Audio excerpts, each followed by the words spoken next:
तिकडे नागपूरच्या जरीपटका परिसरामध्ये महिलेसह कुटुंबियांना मारहाण करण्यात आली आहे। महिलेच्या घरावर बुलडोझर चालवल्याचा आरोप आहे। अनिल देशमुख यांनी जरीपटका इथे पीडित कुटुंबियांची या सगळ्या घडलेल्या प्रकारानंतर भेट सुद्धा घेतली आहे। नागपूरमध्ये जरीपटका परिसरात महिलेसह कुटुंबियांना मारहाण केल्याचा दावा आहे, आरोप आहे।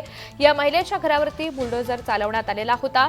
या कारवाईनंतर मात्र अनिल देशमुख यांनी जरीपटका इथे जात पीडित कुटुंबियांची भेट घेतली आहे। मेडिकल नाही केलं आणि त्यांना बसवून खुर्चीवर ठेवलं आणि आम्हाला तुम्हारा क्या है ऐसे आमच्यावर दबाव टाकत होते।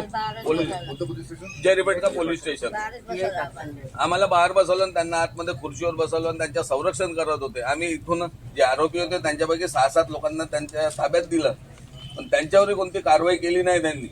आतापर्यंत आमच्या घराच्या पंचनामा नाही केला, काही नाही केलं। आणि आताही ह्या अजिंक्य घुलेचे गुंड रोज रात्रीला इथून फिरतात, रोज रात्री म्हणून कॅमेरे त्या दिवशी लावले आणि आमच्याकडे कॅमेरे नव्हते, आता रोजही फिरतात। आमच्या जीवाला धोका आहे, आम्ही इथेच राहतो। आम्हाला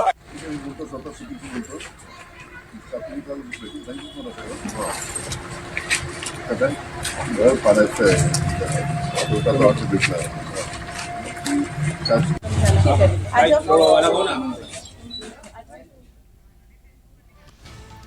या सगळ्या घडलेल्या प्रकारासंदर्भात अनिल देशमुख यांनी काय प्रतिक्रिया दिली आहे पाहूयात।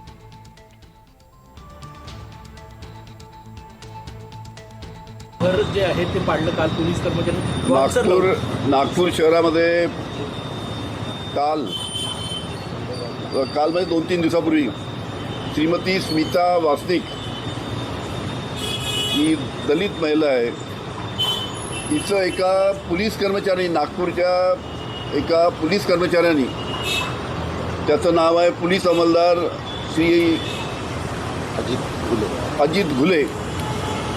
या अजित घुले या पोलिसांनी त्या महिलेचं घर पाडलं।